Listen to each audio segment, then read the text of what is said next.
Hi! Hello! Welcome to DnDTime Brews, a lovely little show we do every other Sunday here on the DnDTime Twitch channel, where me, myself, and I, along with Peter and you, the chat, sit down and homebrew some delectable new subclasses, races, spells, and other shenanigans for 5th edition Dungeons & Dragons. I am Trustaflump, aka Dungeon Master Jeremy, here in D&D Time, and I'm joined by... I'm Pete! Here again! Back at him again with the white shirt. I have a white shirt. I don't have white bands, but I do have a white shirt. I got a bow tie. It's kind of a long jacket. Jeremy, how you doing, man? Pete, I'm doing okay. How about yourself? You got a delicious drink tonight? I have a Sam 76. It is the name of my beer. It is, according to the bottle, it is refreshing, flavorful, and craft. According to the box, it said something like the Crushable Sam on it, which, it's all right. A little hoppy for my taste, but we're going to drink it anyway, because most things are a little hoppy. And That's fair. hello there, chat. We got Blood Deuce, we got Psychopath, the Forgotten One, Bionic Shiba, the Flannel Pug. Hello, Flannel Pug. I hope school is going well for you, bud. And we've got Reflected 10-8, and I'm sure there are plenty more of you lurking around in the shadows. Sword Co here. Got some delicious bleach. Ooh, Sword, I would not... Are you an ooze? If you're an ooze, go ahead, bud. Go for it. This is a dark one, Sword. Jeremy, you haven't told us about your rum. Oh, I'm drinking rum with Coca-Cola. Yes, of course. It's a good day. Seeing lots of fun ideas here. Oh yes, I see you have up the some of the concepts from last week. Yeah, there were a lot of cool ones. My hair is on fire. Oh yeah, no, my hair is still a little damp. That's okay. You're looking suave, Jeremy. For you. Excellent. Yeah, we're gonna be diving back into the Way of Dreams monk tonight. We had some cool ideas last time coming up in chat. Kill all these cool ideas. Die. We're in I think some really cool places on some of the stuff. Like we know our we didn't get a lot done in terms of like the lower level features, but we got some stuff to go off of, and we also had some great upper level features that we came up with. And so yeah, I'm excited to kind of hop back into this. I'm starting to hop back into this monk, talk about punching dudes and kicking them and hitting them with your head and maybe your elbows and knees. Yeah. We're gonna tackle this one head on, and it's gonna be good. Get that flump from Kraken. I don't have Kraken tonight, Frog. I'm sorry. I got Sailor Jerry's. We're just sailors today, but tomorrow we think. Yeah. So, like Pete was saying, last week we did a bunch of brainstorming, and I think Pete, correct me if I'm wrong, but I think we're gonna mostly continue the brainstorming this week. I know last week when we kind of came into the Way of Dreams monk, otherwise known as the Dreamwalker, for those familiar with DnDTime, we came in with like the concept of like, let's see what we can do with like stances and that kind of thing as its core mechanical deal. With then of course the archetype of this well, not an archetype, but this theme of sleep, of slumber, of like sleepwalking. We came up with a lot of really awesome ideas in the chat, so we're probably not going to stick with the stances thing. I think Pete and I, we talked a little about this, but we thought a lot about it too. And what it came down to is like, for stances to feel meaningful, right, they need to have like really meaningful passive benefits.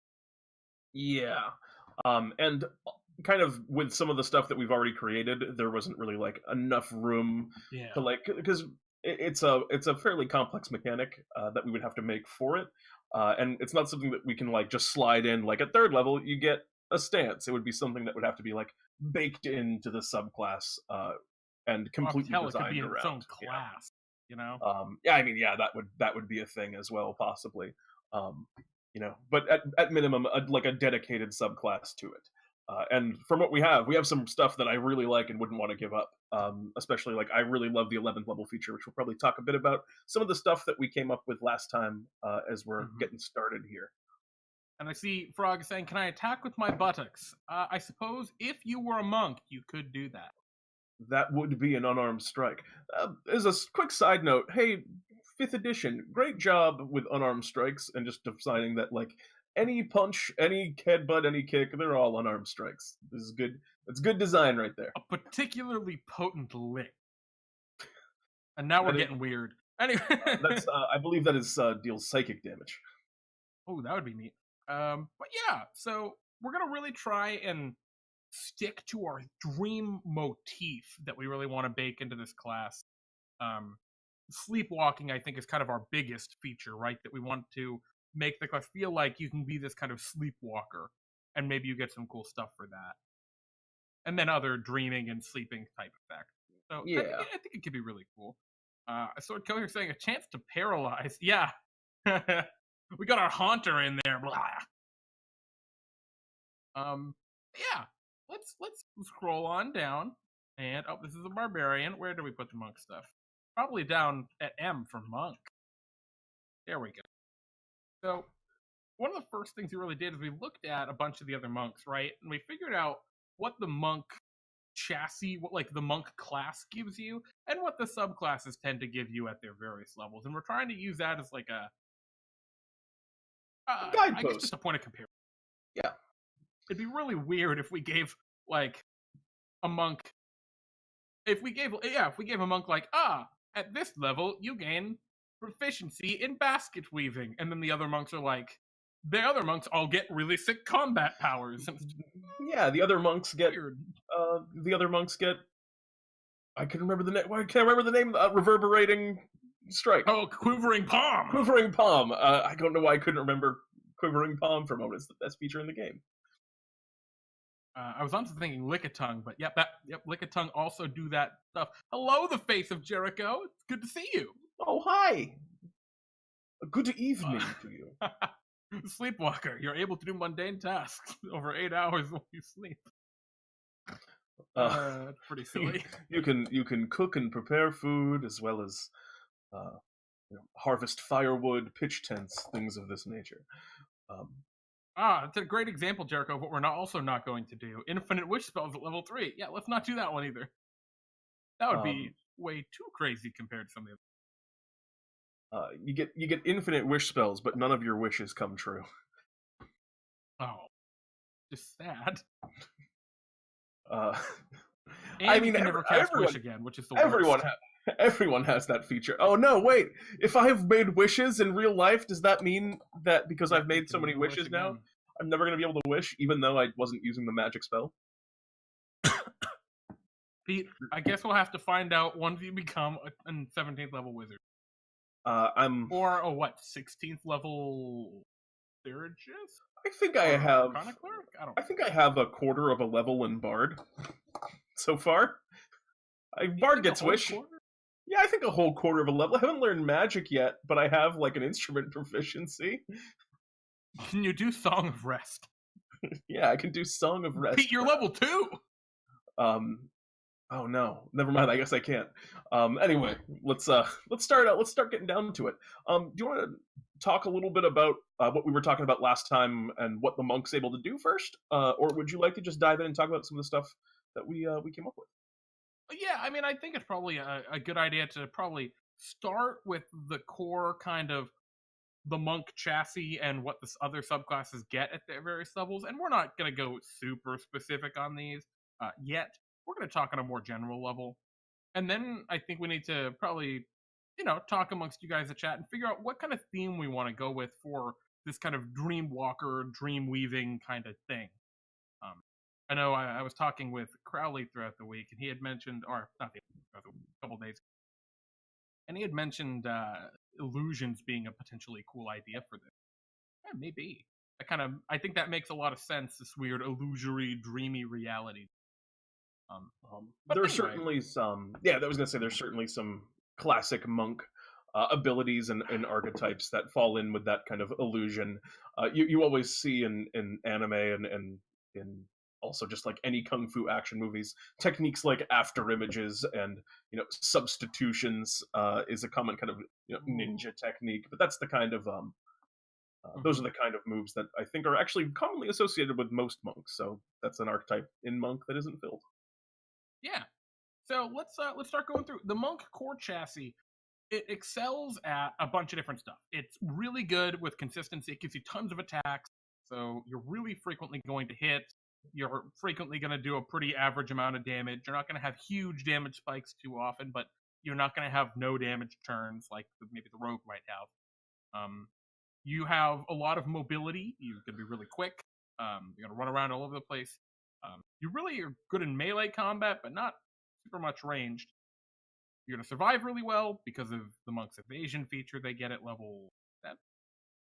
And you're really effective at fighting single foes because of abilities like Stunning Strike, all that good. Stunning Strike is very good. The rest of the core monk chassis, your damage is going to be pretty much on par with other martial classes, maybe a little worse depending on how prevalent magic weapons are in your game. In DnDTime, it doesn't really matter because it's like, oh, I get this cool magic charm and I just stick it on my hand wraps, whatever. Works fine. But in a more conventional Dungeons and Dragons game, you don't find like, my magic monk hand wraps. Excellent loot from that dungeon. It's just not common. And of course, you're limited by your key use as your main. But of course. And of course, what they really lack in is they're not great at out of combat utility, just as a class. Doesn't give them a lot of stuff. And they're not really good at fighting lots of different. Because they're great at beating that one big boss with the Stunning Strike. Absolutely. And of course, the other classes kind of hammer down some of these ideas. So the way they open hand is a kind of traditional open, martial arts master, right? They punch people, they get thrown backwards, they can knock people down with but a strike. They do all sorts of stuff like that. The way of the 4 elements uses their key points to do kind of pseudo magic. Oh, actually, it is just magic to cast spells. Yeah, I mean, yeah. I was just agreeing with you. Yeah, and the way of shadow is very much the classic ninja, right? They're stealthy, they have a high utility, they got a bunch of cool, powerful features, but only when they're in shadows. And yeah, the big thing for them is they got a lot of utility, which helps. And so our way of dreams, we really want to focus on these motifs of dream and sleep. Just like Shadow has the motif of darkness and shadow. Yes, absolutely. But the archetype that we're fulfilling with Shadow is the ninja. The archetype for the Way of Dreams, we're going to be probably going, I don't know, I like that more illusion route, but chat, if you have cool ideas for your archetypes, and Pete, if you have others, we can start kind of... if nothing, at least, something a little bit more mystical in nature. Yeah. I'm going to write that. Mystical illusions, question mark? Enchantments, question mark? And I think in terms of the kind of like characters that I think of when I think of a character that would fall into the Dreamwalker monk category, for anyone who's seen Doctor Strange, any fans of the Marvel Universe here, I think Tilda Swinton's character is very much in that style, and a lot of even Doctor Strange kind of fighting styles, creating these almost, bending reality to a degree through, strange illusions and, kind of warping the physics of the space. There's a lot of kind of Inception style physics in that movie, and I imagine Dreamwalkers kind of see the world to a degree in this way. And maybe not something to that kind of extreme, but I think they embody a lot of the spirit of the thing that we're going for. I mean, that's a pretty big archetype, right? It gives us a lot of space to do a ton of stuff while still being kind of cohesive, right? So you have an idea of what you make everything all crazy like that episode of DnDTime. No! Sorry, Bionic Shiva. Not gonna do that. V-Bunny says, I don't see how it'll work unless they can punch someone to sleep. That's an ability that we were actually talking about, so we're on the same page, actually, here. They will, if we get through this class and they can't punch someone to sleep, we've messed by the time we're done. On the subject, and this is putting perhaps the cart before the horse, in discussion of the 17th level, one of the things that we had talked about for that higher level feature was some kind of some kind of ability to lose, get a character lost in a dreamlike space or a nightmare-like realm. Either one of those things, I don't know what we go with, and maybe we'll use that idea of a slumbering strike. But I thought a great rules text to kind of include at that point would be something along the lines of, when a creature fails a saving throw against your stunning strike, you may spend additional key points to turn it into one, into this kind of thing. And like not going to sleep. Yeah, I mean, I'm not suggesting a mechanic. I'm not suggesting like the flavor of the thing or what it will actually do. I'm saying as a mechanic, the idea of having it trigger once they fail against the stunning strike and using more key points to upgrade it into this better thing. Because I was trying to come up with a way to do it because we were talking about this idea of a slumbering strike, and it felt like it occupied the stunning strike space. Yeah, definitely. In a very similar way. So I think putting it on the kind of piggyback of that, and then also adding the caveat that, like, much like a Paladin Divine Smite, if you're using your big feature, you want to use it in a time where it's going to work. So yeah, exactly. It kind of like bad when you kind of like a when you hit with an attack thing, but for a failed save. Data go to work. There we go. So that's just a back of the mind note while I'm thinking of it right now, because I don't want to forget about that idea, because I think that would be a very effective way to use that mechanic if that's what we end up going with. Yep, and we talked a lot about like you potentially using the astral sea or the astral plane as a kind of surrogate for this dream realm. And I know the monk actually has some features that directly interact with that astral projection kind of. It might be something to look at when we get back down to what features they do have for that. I believe they get to cast just the astral projection. Is the spell called astral projection? That is what the spell is called. I'm not sure precisely how it works. We can open it up and look at it. The next kind of thing to think about is what these monks get at each level. We went and looked at this all last week, but as a quick kind of reminder, at 3rd level, we looked at the open-handed Shadow Monk as our 2 kind of points of reference. So open hand doubles down on their consistency. They get more efficient use of key, and that's it. When they use a key ability, they get to do a little bit more with that key, and that's cool. The Way of Shadows gets more combat/utility options. They get some cool spells, but unlike the Way of the Four Elements Monk, the Shadow Monk's spells are kind of they're desirable spells. And I say that in not an offending way to the Four Elements, but they're spells that the wizard doesn't get, the sorcerer doesn't get, the warlock get. They're a fairly rare option in the spell list. And so they're a lot more meaningful and impactful. They also tend to last more than a round. They're also, they're very powerful. I mean, Pass Without a Trace is extremely powerful, really potent. Silence as well. If you're kind of using silence to its full effect, it is devastating. So that is their 3rd levels. They get a lot of potency, a lot of power comes out of it. And they're all very combat oriented, and they either shore up weaknesses or they double down on strength. At 6th level, again, very impactful. Open Hand continues to double down on the stuff they're already great at. So it's an important thing to note. The Open Hand is just things monks are already good at, but Open Hand is even better at. And Shadow continues to, increase utility, right? It does give you some more mobility, but it gives you that short-range teleport in Shadows, which that's a pretty potent feature. And it doesn't use key, which is another really important. Nothing uses keys. So just good stuff that doesn't use. And then at 11th level, they get impactful abilities. It's not like it's not nothing, right? It's not a ribbon, some sort of little ability that's just flavor. But they're pretty similar. They're both an ability. The Shadow gets to turn invisible as an action, and the Open Hand gets Sanctuary until they attack when they complete a long range. Both kind of a niche protection there. Absolutely. A very niche protection that's really only super important in the first round of combat. Shadow gets a little more utility out of it, but it's less openly applicable because they can only do it in Shadow. So that's kind of the trade-off we're continuing to see between Open Hand and Shadow. Shadow gets more utility and more usability, but in more niche. And then by 17th level, everything just goes crazy, and they're just really cool. Yeah, ideally in most classes, when you're getting to your capstone of either your Mm. subclass or your class, you're getting something that's just whack.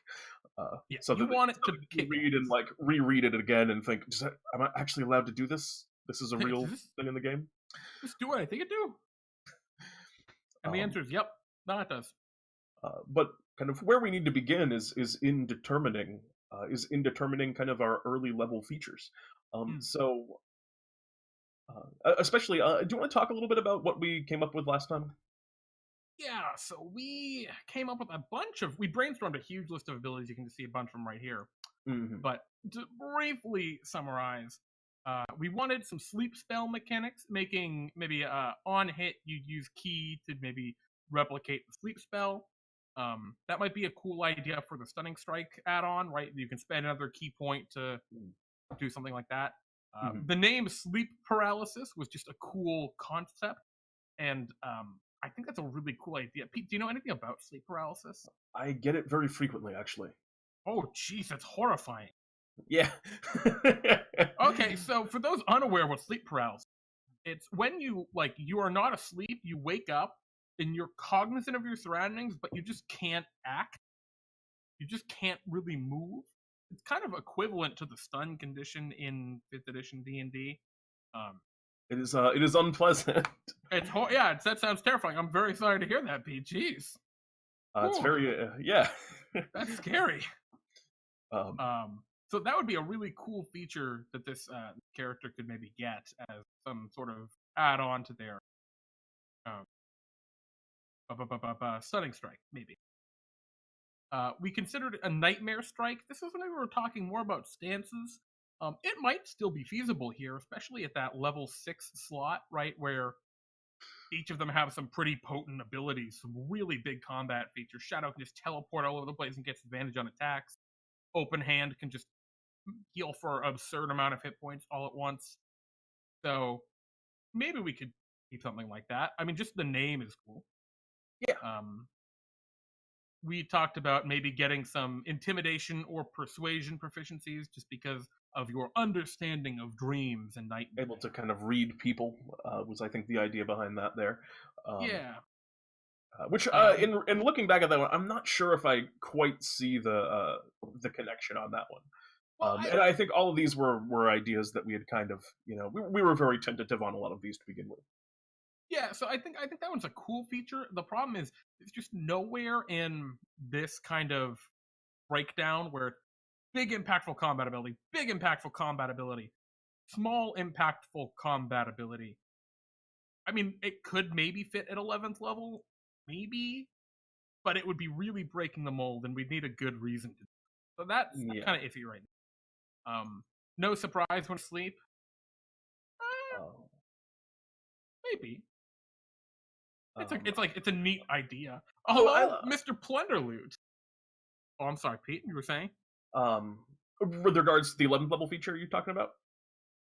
Oh yeah, I mean we'll talk about that a little bit more when we get to talking about where we're gonna put these. When you were saying the no surprise from sleep, that was a thing that we had put in the 11th level feature. Yeah. Also, thank you, Mr. Plunderloot, for your subscription with Twitch Prime. Mwah. And Plunder, my rum is almost gone. Is the answer to your question? But it's right there. I got it. Brian actually was saying we need a 17th level feature to be Enter the Dungeon, a card in Magic, where both people go to the astral plane, start a new fight at full health, and whoever wins that gets an extra turn in the main fight. Oh, we're not Shahrazading this. Nuh-uh. Nuh-uh. No Shahrazad, please. That sounds like a lot. Very complicated. We had a cool idea. Maybe we could get like the spell Dream in here, and if we go something more along the route of the Shadow Monk, which gets some cool spells for key points at 3rd level, or at 6th level rather. No, it's 3rd level. I was right. Maybe we could do that with this. We had Calm Emotions, Phantasmal Force, Dream. Those are definitely barely utilized spells, and that could be a cool idea. Yeah. Dream definitely, the ability to cast a Dream spell just feels so right somewhere in the class. And the other two are just cool. Phantasmal Force is a very illusion. I alter the reality to this person. I think that's actually super fitting, especially if we go in that more illusionary direction. Why, Jeremy? You need more rum. You need a rum collection like Mind Plunder? I know I do. I don't have anywhere to put all that rum. Psychopath asks if we have a lucid dream feature. Lucid dream is definitely one of those kind of cool phrases that we can keep down as a... I'm gonna put that in there just as a cool name. Yep. And the answer is no. Yeah, and then we had some other features. The idea of maybe long rest abilities. This might go with that 11th level slot. Again, we had the no surprise when you're asleep, but we also put the dream spell in there as maybe a cool idea. When you take a long rest, you can use a dream spell.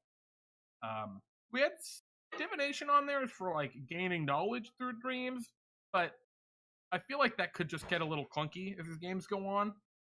We can talk more about it when we get around to it again. Over divining can definitely be. I think divination is fun on the very rare usage, but if it becomes like a daily mechanic, it probably gets a little frustrating for the DM. Because it gets to the point where the player's like, oh, well, I'm sleeping, so I might as well use this. So when do I need to know?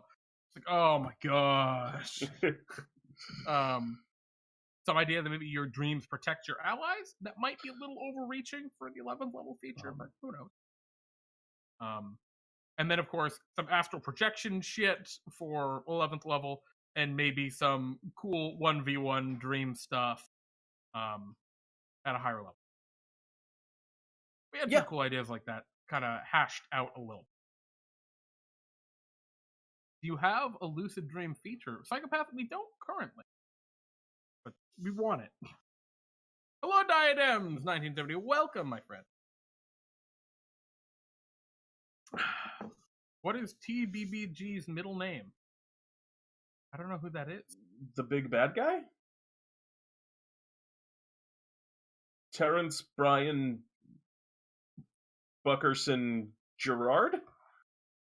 God, that's why is he have first name for his first name and last name? I'm sorry. That could be a he had the, I don't know. To be fair, he had Buckerson in there too, so I think all bets are off. Damn you, Buckerson. I'm sorry, Buckerson Gerard. Is that hyphenated, Pete? Yeah, that's what I intended. Oh, okay. Thank you. Yeah, that's about where we left off, and I think at this point we're going to start getting into we're going to start kind of getting into the nitty gritty of brainstorming a little bit more and moving along this path. I'm definitely into the idea of this kind of wielder of illusions to a degree, pulling things, either the idea of pulling images from people's dreams or kind of just producing things of their own creation and their own. I imagine, if you're a Dreamwalker, you have quite an imagination. Is probably kind of part of just being a Dreamwalker monk. Absolutely. Yeah, and that's something that we should also take note of, just for flavor, because when we do these up, we end up doing we do the full kind of subclass title, and we'll do a little kind of scroll and a description of what the Dreamwalker is in terms of flavor. So I'm just going to take a note here, just in terms of flavor. This is for me. I'm just going to write a lot of imagination. It takes to be a Dreamwalker monk, so that way when I'm writing that later, I'll remember that. So I cracked open the my Scan of the Player's Handbook. I scanned my Player's Handbook. It's a nightmare. Don't do it. God, it was an awful getting this all figured out in OCR. But it's all here now. So I have a thing up here, and I'm looking at the Shadow Step feat. 6th level, you gain the ability... Oh, wait, that's not what I wanted. Shadow Arth. Starting when you choose this tradition at 3rd level, you can use your key to duplicate the effects of certain spells. As an action, you can spend 2 key points to cast Darkness, Dark Vision, or Pass Without a Trace, or Silence, without providing material components. Additionally, you gain the Minor Illusion cantrip if you don't already know it. So I think if we want to go with that kind of illusion shtick, this might be the place to do it. Right? I think because there are off the bat, for sure. I mean, there are a couple of cool illusion spells, Calm Emotions, Fantasma Force. I really like both of those. It's cool. I can alter reality a little bit, monk. They also have really good out of combat uses. If you cast Calm Emotions, no one's gonna be mad at you, right? You cast a spell and everyone chills out. Pretty good joke, Jeremy. Yeah, I mean, it was a joke, but I'm also kind of serious, right? how what are the components on common, right? Um, We got verbal and somatic. So I guess you do some hand motions. I know you're casting some kind of a spell, but far and away, I feel like not a lot of people are going to be. I don't know. I feel like that's like an out of combat usable ability. Same with Phantasmal Force. Well, maybe not Phantasmal Force. That's a little scary. But I don't know. Mirror Image feels like one that's extremely monkey. Yeah. And it's a very good ability. Like, I think that's the big thing we want to focus on is if we make their level 3 feature, they get spells. They have we to be want those spells to be bang for buck spell. Good at all levels. And not just Mirror Image certainly is one of those. Yeah, if they do damage, they need to have another cool feature. So I think that would be a really cool starting place. I'm going to paste that in here, the Shadow Monk one. Another spell that maybe this spell isn't able to be taken directly because it's a little bit too high level, but a spell that I think has a lot of flavor and fits the category is Mislead, which is a 5th level illusion spell. That'll be a really hard one to put at 3rd level. Yeah, no, I'm with you in that regard. But it's cool. But in terms of the flavor of it, it feels on the same point. It flows along the same way. I'm going to add that still up here. So Mislead is still very. So starting at 3rd level, when you choose this edition, you can use your key to reach into the dreams of others. Sort of saying, I don't know why I didn't think like a hypnosis stance. The motions and movements put enemies to sleep on a failed saving throw. Yeah, playing around in that kind of hypnosis space is something that we could absolutely if we want to kind of take 2 different prongs with the Dreamwalker monk there. I kind of liked. I also like kind of the enchantment side of things there. Like maybe if you put a creature to sleep, maybe if they get that feature early, like maybe it's 6th level, right? Maybe that's what 6th level is. It's just an upgrade to your stunning strike. I mean, that'd be really powerful, but that could be a cool option. When you hit a creature with stunning strike, you get the effects of the sleep spell as well. So you roll your 6d10, and if they have fewer hit points, they're asleep. And then maybe as a later ability, right, when you hit them with when you can use like a dominate person spell on a sleeping creature as they dreamwalk or whatever. I don't know. Maybe that's a little too wonky. There's a lot of I'm thinking here. I'm brain. No, yeah. I'm with you. Look at these spells because I like the idea of having some of these cool spells. First, it follows convention, which I really love.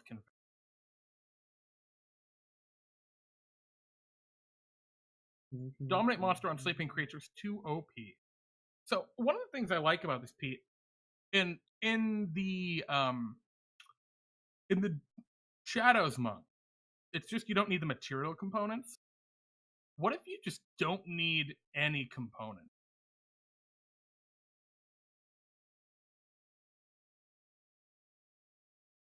I have no issue with this. I just think that is kind of cool. Somatic components feel right, though. Like for a monk in particularly, verbal or somatic. I was saying somatic components feel right to me. Like, yeah. So I'm sorry, verbal or material. But yeah, because when I picture a monk doing something akin to magic, I picture a lot of complicated hand motions and them like doing karate in the air, essentially, or kung fu or whatever their variation on the martial arts is. Taekwondo, thank you. Quivering Strike is fucking OP. Psychopath in chat. Psychopath, as you can see in our notes up here, 17th level. Both are crazy. All caps. We got you. This is certainly true. What other cool abilities? Pete, you mentioned Mirror Image. That sounds like pretty spot on. Yeah, Mirror Image seems almost near a shoo-in. It's maybe a little high level. I was thinking Hypnotic Pattern, but what other good illusion spells are there? There's more kind of simple illusion spells, things like Blur, And of course, there's invisibility, but those feel like a little bit more of a crossover with the Shadow Monk. I think that steps on some Shadow Monk toes. Um, I and then like a there's mirror image. Just sounds cool. yeah, Cool concept. Hypnotic Pattern definitely feels like something that's in the wheelhouse, although that's a third level spell. Yeah, what other potent second level spells really are there? Let's see what's in the. I'm just looking at kind of lists of I'm just spells by thinking, the right? kind of Like, category. I mean, there's things like Enthrall. If we're gonna go the enchantment route, there's not a lot of enchantment spells that feel kind of yeah, natural, because I don't think we're going necessarily enchantment in the more no, direct kind of direct control of your mind, tricksy. When I think of like a person who would cast Charm Person, which is your classic enchantment spell, I don't think of a monk. Uh, Certainly not yeah, this I don't kind of think of like, this monk either. and this is a very like cerebral kind of monk, I feel. Yeah, no, I agree. I think it is stepping a little bit on the toes of the shadow, but invisibility could work. Um, I also think something weird like levitate could work as Um, like a everyone's had those nightmares of like falling or something. um, the levitate, I don't even know if you need I don't even know if you need to justify it with like the kind of feel like you're falling. If we're going to give the monk levitate, I mean, a monk being able to levitate feels extremely natural to something that would be in the monk's kit.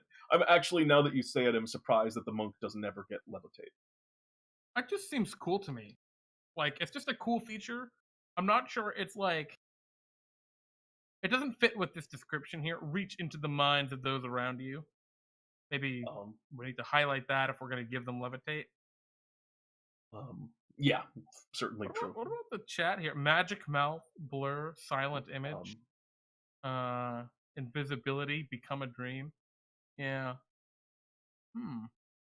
the direction that I Shadow feel Blade. like We can't give them an ability with the name Shadow in it. Psychopath. There's a Shadow Monk. which it is technically an illusion spell, but I I'm in agreement with you there. Ooh, sea invisibility could be Um, very rarely applicable, but really nice to just have in I the mean, back it's pocket. yeah. I mean, throw it down for sure. There's also, I mean, the possibility that we can kind of And make some of these up in the aggregate, or like mm-hmm. if we want, if there's ideas that we have for effects, we don't necessarily have to, casting using spells as the guideline feels really good because they're just done, and you can just say, well, you can use mirror image, but maybe we can, create versions of, not necessarily build our own spells, but build the effects that we want the monk to be able to do. Yeah, and I think one of the interesting ideas here, right, is the idea is it's 2 key points to cast a second level spell. All right, yeah, that all makes all sense. Well, what if we picked like a commonly acknowledged as bad third level spell and made it 2 key points, right? A third level spell that just isn't super good and said, hey, it's 2 key points for you. Blink is an example. Blink isn't bad. Blink is the example of the kind of spell that I think would fit under that. I don't want to do Blink because it really is horning in on the Shadow Monk's action really hard. Like, that's cool. But I guess someone saying in chat, Catnap from Mordenkainen's Tomophos, that would be an interesting one. Catnap's a silly spell. It is absolutely a silly spell. I mean, Clairvoyance is another one, right? Where, like, you're kind of dreaming, your mind leaves your body or whatever. I think that could be a really cool effect. Yeah, certainly. I think you could. Well, again, I was talking about Hypnotic Pattern before, which feels right, but Hypnotic Pattern is also a pretty potent spell. Yeah, that's a really powerful ability. For 2 key points, that would be pretty Yeah, monstrous. it's too much. It's also it feels inappropriate for them to get that at level 3. Well, plus we have to look at what the Shadow Monk got, right? Shadow Monk at 3rd level got a bunch of cool utility. And actually, if we look at what the way, so they got right Darkness, Dark Vision, Pass Without a Trace, and Silence. They got 2 very potent utility spells: Dark Vision, which is just a lifesaver to those who don't have it, and Darkness, which that has some combat uses, but they're fairly niche. Whereas if we go up to the Way of the Open Hand, they get to knock creatures prone when they use Flurry of Blows, or knock the creature away when they use Flurry of Blows, or the creature can't take reaction when they use Flurry. So like, I don't want to make it a combat ability that's just trashes that. Obviously, they get to use this 3 times at that level because they got 3 key points, and they only get to use this feature once at that level. But I guess that's something I'd want to kind of, because we don't want to overstep what the other monks already. A couple of comments in chat here I'd like to point out. The first of which was enemies abound. Reflected Tonight is a good kind of nightmare vibe. I think that's definitely a. I think that's wonky. Cool. I like it though a little bit. I think throw it up as an option. Oh, I don't mind it.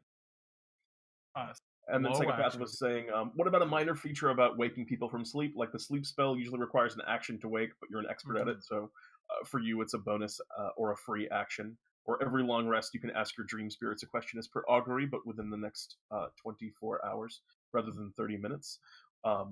That's something that we actually kind of had talked about baking into one of our higher level features, a similar thing with divination. I don't know, if we end up going that route, we'll have to see kind of what some of this more core features take us. But augury versus divination, both of those are definitely options if we end up deciding to go that route. I feel yeah. So maybe we just say, oh, sorry, go ahead. I was just going to say also the waking up from sleep thing. That's a cute feature idea. I like it. I like it a lot. I'm with you on that. I like the idea here, right? Where you choose this tradition at 3rd level, you can use your key to, instead of reach into the mind of those around you, right?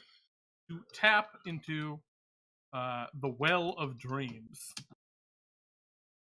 Duplicate, and who knows what the Well of Dreams is, right? It could be a conceptual, this is just what dreams are, or it could be an actual thing. I don't know, maybe we don't want to put that in there. Maybe we do. I'm going to highlight that as duplicating the effects of certain spells. 2 key points. Right now we have Levitate, Mirror Image, Phantasmal Force, and See Invisibility. Other cool ideas, Clairvoyance, Hypnotic Pattern, Slow, and Enemies Abound. I think Slow, Enemies Abound, and Hypnotic Pattern are a little too directly combat for this, personally. I like Clairvoyance. I'm just trying to... Yeah, Hypnotic Pattern and Slow are also just a little bit too powerful, I think, for a 3rd level. Yeah, those are actually very good spells. Even if we made them cost more key points, which I guess you can't even really do that much because they're 3rd. It just doesn't feel right for them breaking convention too much. Yeah, it's already, we'd be busting convention giving them a 3rd level spell at 3rd level. I don't know if we need the Clairvoyance. I kind of like the idea, but maybe we don't need it. Maybe we think of that more at level 6. Maybe that could just be a neat. If we're gonna go this route, I think I would stay away from Clairvoyance as well. Okay, so I'm with you on that. That's a scary convention to mess with. Yeah, I agree. Levitate, Mirror Image, Phantasmal Force, Invisibility. The only issue I have with using this is these are 3 very combat-focused spells. Obviously, they have out of combat utility, at least Levitate and Phantasmal Force. But I think that's okay. Yeah, I guess if I was going to pick between the two kind of the two there, like Mirror Image and Phantasmal Force really feel, of the two, I think feel the most combat focused. Oh yeah. If we could find a way. You ever had an enemy levitated, Pete? That's some shit right there. See, when I was thinking of Levitate, I wasn't thinking of the ability to cast it on an enemy, because that actually doesn't really feel Plane of Dreamsy to me. I was picturing them just using it to levitate themselves. And I would even go so far as to say I wouldn't mind saying, like, Levitate self-cast. Like, because doesn't that feel so monkey? I mean, don't you picture just the monk kind of in the cross-legged position, just rising off the ground? But, we can talk about that. Maybe just, I'll throw that as a note here. Suggestion, not a bad idea. I think suggestion actually could be a cool compromise here. Maybe instead of Phantasmal, I like Phantasmal Force though. I think that is the most The Phantasma Force also though has the problem of it doesn't like scale like the other ones do. I feel like all of those other spells you can I use don't them know, at any man. level. Phantasma Force is just a damaging spell. Yeah. Well, it is, but so let's actually open up Phantasmal Force, find out where the hell it is. On Yeah. page Sure. 83 for the monk. Scroll way the heck down to spells. LMNOP. Bop, bop, bop, da, bop, bop, ba, da, ba, bop, bop. Okay. We're almost there. Where are you, Phantasmal Force? Is that what you're Chat, just singing? I was actually. Chat, let me know if you can't read this. I might need to zoom in more. I might need 50%. But Phantasmal Force. It's a second level illusion spell. It takes 1 action, 60 feet, and it's concentration. So I think that's an important note there. That's not really because you're a monk. Much better. I'm glad it's much better. You craft an illusion that takes root in the mind of a creature that you can see within range. The target must make an intelligence saving. On a failed save, you create a phantasmal object, creature, or other visible phenomena of your choice that is no larger than a 10-foot cube that is perceivable only to the target for the duration. This spell has no effect on undead or construct. The phantasm includes sound, temperature, and other stimuli, also evident only to the creature. The target can use its action to examine the phantasm with an intelligence investigation check against your spell save DC. If the check succeeds, the target realizes the phantasm is an illusion, and the spell ends. While a target is affected by this, the target treats the phantasm as if it were real. The target rationalizes any illogical outcomes from interacting with the phantasm. For example, a target attempting to walk off a phantasmal bridge that spans a chasm falls once it steps onto the bridge. If the target survives the fall, it still believes the bridge exists and comes up with some explanation for its fall. It was pushed, slipped, strong wind might have knocked it off, etc. And it goes on to say that it can also take damage effect from interacting with the illusion. But the point of it, I think, really isn't the damage. For second level spell, a d6 of damage per turn is not damage. That's not what the spell's. The spell is you convince a creature that something that is not real is real, and it believes it's real 100%. So that's, I think, where it kind of works in, right? It's like in a dream where you get up. Like I've had these dreams all the time. You've convinced me, Jeremy. I walk outside and I'm at work and I'm like, oh, this makes sense. I just walked out of my bedroom and I'm at work now, and oh, I'm all dressed for work. Great, time to do my work. And then, I don't know, a truck crashes through the wall, and I just like, oh, that just makes sense. It's a delivery. Things just make sense in your dreams. I think that works. It doesn't scale. I know you've convinced me. I don't. It doesn't scale quite as well as the other ones, but I think it has enough of that kind of utility to justify its presence, and the flavor is definitely there too. So I wonder, does it have higher level features? No, it does not. It doesn't. My other thought on the Phantasmal Force, and the reason I was a little bit reticent about it was also because it felt like if you got rid of the Phantasmal Force, we could find something else that was a little bit more defensive and kind of have like a true direction that we were going in terms of the mechanics. Well, that is defensive. It's deal with this fake thing and not me. Sure. I think so. That was part of the train of logic I was going. But like I said, you have convinced me. It just feels very right. Okay. Well, I mean, it was good to go through it anyway. Command sleep. Oh all right. Good night. I like that one, Fluffy. I like that one a lot. Command word sleep. Dad, it's been so long. I thought the bandits killed you. You're a disappointment. Give all your gold to the wizard. No. Yep. That's what happens in your Phantasmal Force. Yeah, I think we can just say with levitate, and I think the terminology is targeting self. I think is the terminology they use. They have that a couple times. I cannot remember for the life of me where. But I know they have that specifically with the levitate spell. Yeah, that is absolutely the with the levitate specifically? Yeah, with the levitate spell. I mean, I know it's with like things like the ring of jumping, you can find it there. So probably the ring of levitation, or whatever. That the levitation would be where I think it would be. That would make a lot of sense, Pete. Now that you're mentioning it, That makes a lot of sense. All right, so where are we now? Boots of location, my apologies. On yourself. Well, whatever. So we have, I think, a cool idea for third level. And instead of the Well of Dreams, the Stuff of Dreams is a good, vaguer, whether you're actually creating it or whatever. Yeah, and all of these kind of all of these little chunks of flavor, these are things that me and Jeremy also will do some of the polishing of this off stream, and that's the stuff that we'll really kind of focus on getting really where we want it. Yeah. So I like this kind of baseline at third level personally. It definitely sets the kind of tone of, yeah, we're using illusions and some other fantastical stuff for this character. And I like the see invisibility, right? Because it's like, nah, man, you can't hide from me. I see shit like it is. I see it how it be. What do we want for 6th level? What do the other classes get it?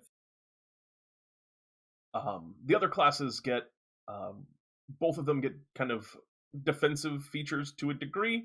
The Shadow Step that you get from the Way of Shadows Monk is a little bit more kind of a higher utility side as opposed to the Body Monk, which is just the raw flat heal. But both of them definitely, certainly not an offensive feature. So. Yeah. Well, I don't know, man. The Way of Shadows, their Shadow Step gives them advantage on their next melee attack every time they teleport. That's true. And it's a bonus. And I guess so good. I guess also there's the kind of difference between the two, where at first level the Way of Open Hand got an offensive feature, and then the next time they got an open hand feature, it was defensive, and that's kind of flipped a little bit in the yeah. In the other. I just noticed that. It's a good pickup there. Sword says in chat, the Snore Bubble. If attacked while sleeping, the bubble absorbs up to 1d4 per level of damage, weak to piercing.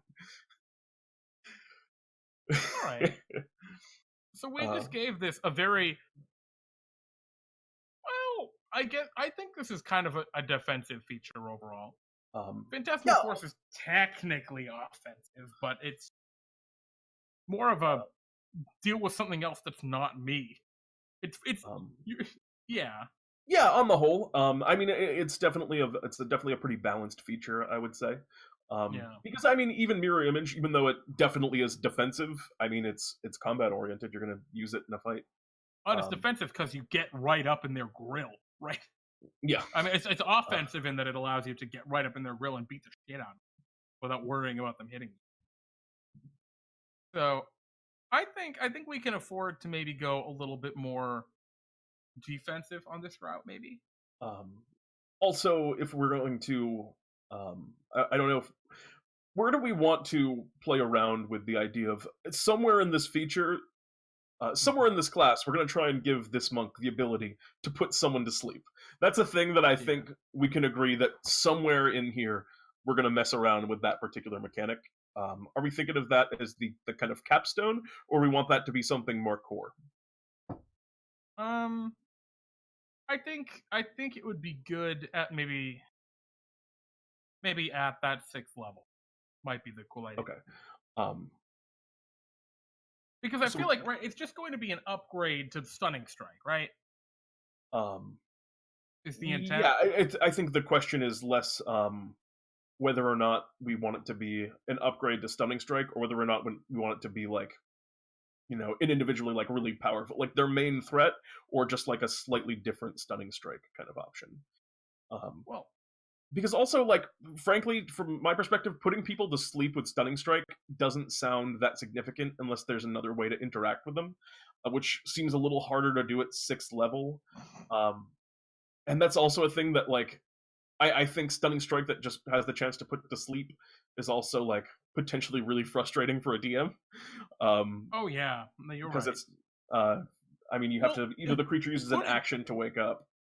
Putting a creature to sleep just at all is, it's funky. And Like that's that's why, as something. like a capstone feature, it feels a little bit more like, yeah, well, that's their thing. Like that's the thing that they do. I Um, mean, yeah, but I don't know, man. I think there needs to be, if we do that, right? If we make that a capstone feature, I dig it, but it needs to be there needs to be a big part. There needs to be some substantial limiter to it. I think because even comparing that to like comparing it to Quivering Palm, well, actually, yes, we're looking at 17th level. yeah, I mean, the thing to compare it to is Quivering Palm. So Quivering Palm does what, half a creature's hit points? It does If it 10d10 or reduces them to 0. One of those two. 10d10 hit points, right? Putting a creature to sleep does the entire party's regular damage hit, which is way more than 10d if everyone hits automatic. So that's something to consider here. Obviously, to knock to 0 is whatever, but enemies have legendary resistance, right? They can just say, no, I succeed. And I think that's why it does so much. Otherwise. I think, well, the kind of getting around the... wait, Quivering Palm... can Quivering Palm fail? Is it just you make a save? Oh, and that's the half. Okay, that's the reason for that. Yeah, so it's 3 key points, right? Mm-hmm. And it's a con saving throw. And it is only one action. It is your action on a turn, right? Yeah. It's an action. But I mean, it's... I think regardless of whether or not you succeed, it's also interesting. Well, I'm going to go on a tangent that I don't need to.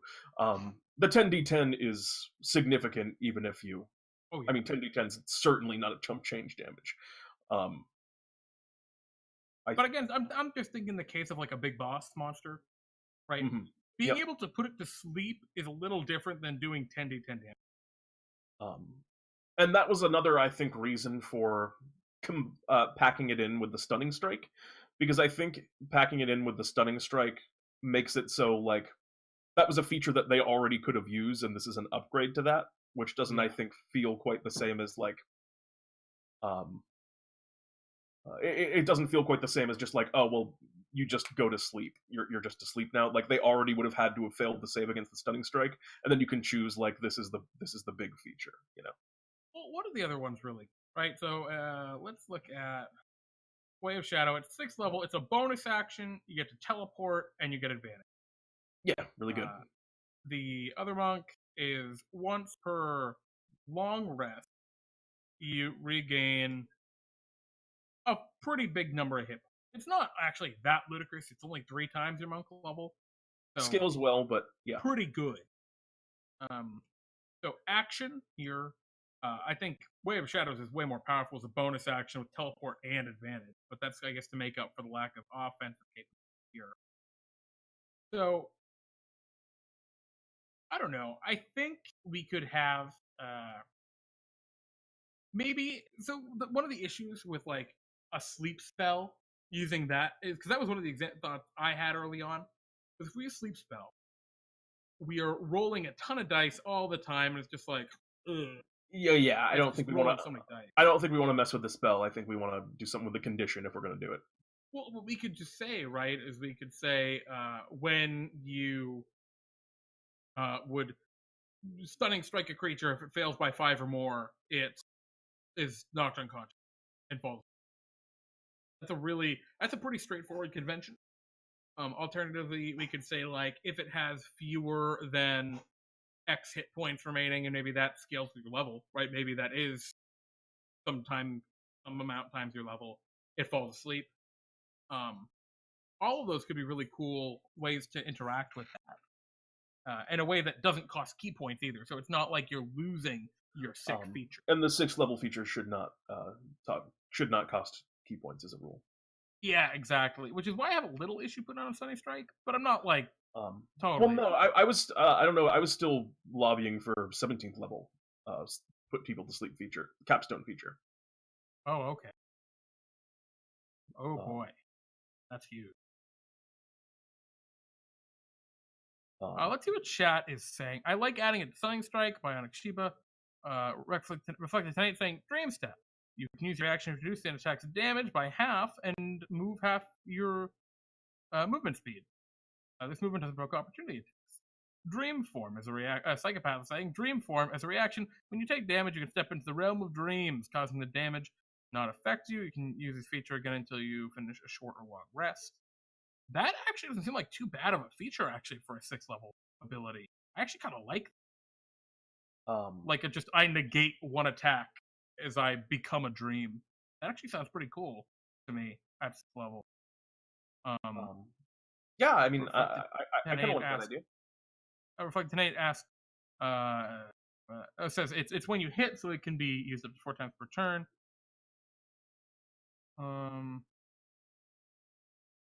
So yeah, I don't know. Lots of cool ideas. I kind of like that Dream Form ability. That's very defensive, but it's potent. It's very powerful. Causing the damage. It's essentially what Bartholomew was doing a lot in the recent boss battle.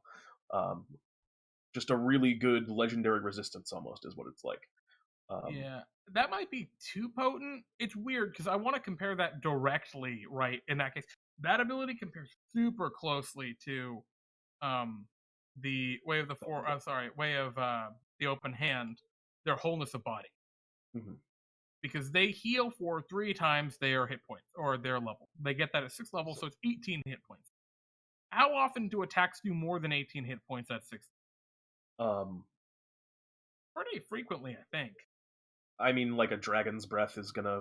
Yeah. Is gonna hit well, you that's for not an attack, right? Do you want to say when you would take damage, or when you take? That's what it says on there right now. Is when you take damage, you step into the realm of dreams. If we're doing specifically on an attack, that almost feels like.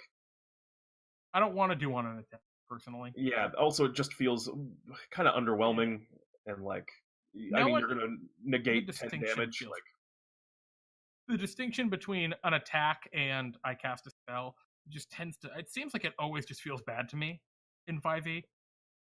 But it's like, oh, cool. If I get hit by a spell, it's like, oh, well, actually, it's just other magical effects that matters for. God damn it. It sucks. I want my ability to work. I don't know. I mean, how do you feel about that one, Pete? I kind of like it. I like that feature. Yeah, I think that has a lot of potential. I just gotta find out where we want to balance it. Dreamy escape. Well, I mean, an easy way to put it, right? This is a placeholder name. Yeah, it is very Misty Escape. It definitely has that vibe to it. Like, even if it was just half the damage, right? It's like a uncanny dodge, but maybe you get to teleport a slight wave, right? Because of I would even be You're the Dream Realm. If it's like a 1 a day, I would even be willing to go so far as to be at like a blink effect where you come back at the start of your next turn. Yeah, that's exactly what I was thinking. So at 6th level, instead of you gain the ability to heal yourself, you gain the ability to retreat to the plane of dreams in response to imminent danger. And this is very much in line with, I think, some of the things that we were actually talking about last time for stances. We were talking about this idea of a stance that would allow you to kind of like, when something hits you, you like phase out of reality, and that does definitely feel, does feel dreamy.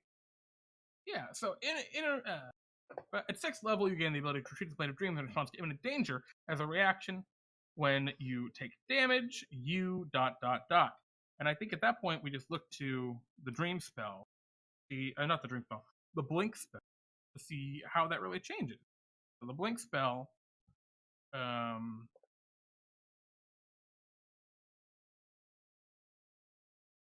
you vanish from your current plane of existence and appear in the ethereal plane. And it's just, and I like this little note in the dreams in the blink spell. The ability fails if and it is wasted if you are already on that plane. I mean, fair. Yeah.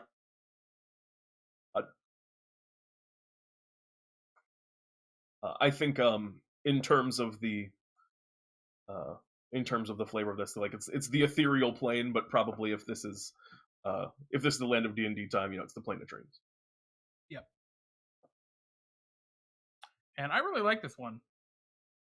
Oh, right. Yeah, right. Let me just say, instead of the Plane of Dreams, we'll just say the realm of dreams. Yeah. Which is just ambiguous enough. It refers to nothing in the canon of Dungeons and Dragons as a general whatever. You can interpret it how you will. Some people will say the astral plane. Some people will say the Feywild. Yep.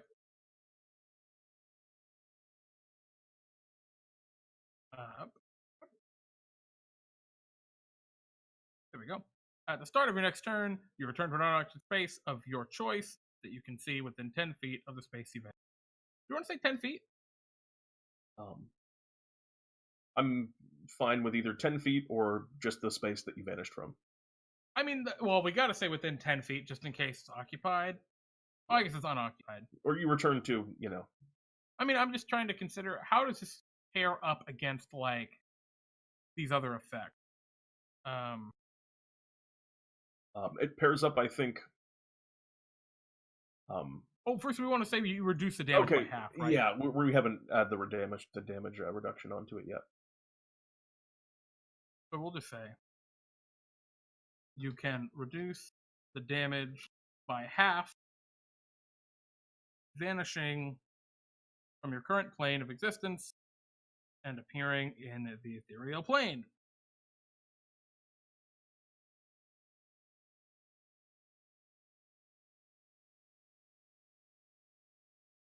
How does it stack up against, say the regain health feature? Because I think it stacks up a little bit unfavorably in comparison to, say, the Way of Shadow feature, which is just like a really big move. You can always teleport in shadows. Yeah. Very cool. It stacks up, I think, very favorably against the heal effect. 18 health. Oh yeah. I mean, you're going to use it at a time when you take a lot of damage. I think, using it to reduce damage by upwards of 10 to, I mean, a Dragon's Breath is the core example of that one. Yeah, 10 to 15. It's a reaction instead of an action. This thing definitely reasonable. And it makes you untargetable until the end of your next turn. I think it's in between the two, which is a fine place to be. Yep.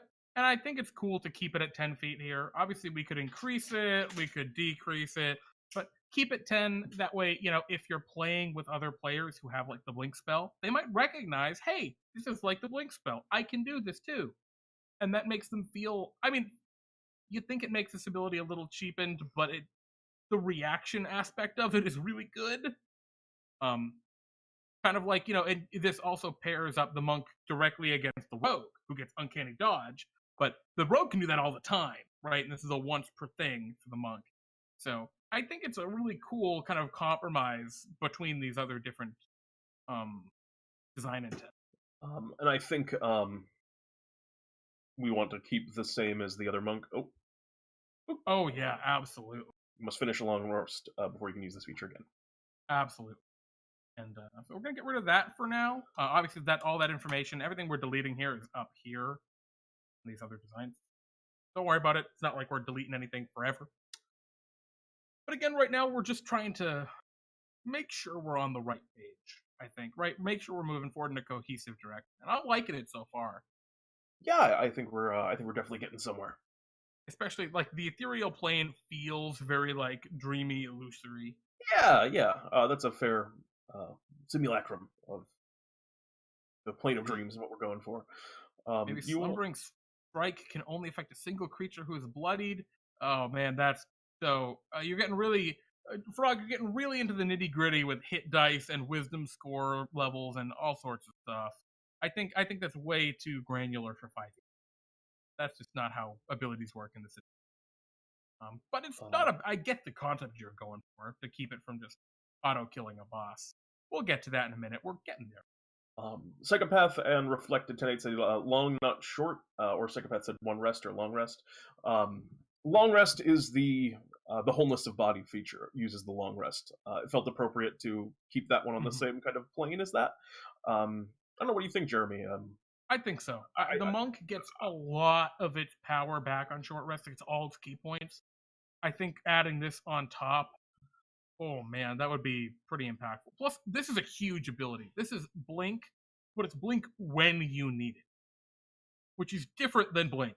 Because Blink sometimes just screws you by just not working. Half the time. So the ability exactly when you need it, I think, is the really key of what makes this a really good crux of that potency. I like the long rest, especially like you're saying, compared with wholeness of body. We want to make a good subclass for the monk, right? That stacks up favorably with some of the other favorites. We don't want to make the new meta monk. Yeah. That is never our design philosophy. All right, yeah. So we're definitely making some headway. It's getting on in the evening. Would you like to take a quick break, Jeremy? Yeah, let's refill our beverages, and I will be right back. Oh, actually, I will be right back. Pete and I will be right back. Stay tuned, guys. We're gonna finish up. We're gonna keep hacking away at this monk, and we've got some really awesome features ahead of us. So we'll see you in just a minute.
Hello, we're returned. We are become death, destroyer of Subclasses. Jeremy's potato chips. Potato chips, was it? They were not potato chips, Pete. I'll have you know, those were good old-fashioned corn tortilla chips. Ooh. The way chips were meant to be. And hello there, chat! Sword, I'm so sorry you ran out of bleach 20 minutes ago. That laundry's gonna have to wait, I hope. I'm just gonna stick with laundry here. We're gonna take this in the optimal way. The laundry will wait for tomorrow. And hello, the rest of chat. Psychopath, a 6-second wall of force. I'm giving you a weird look, Psychopath. I don't know about that one.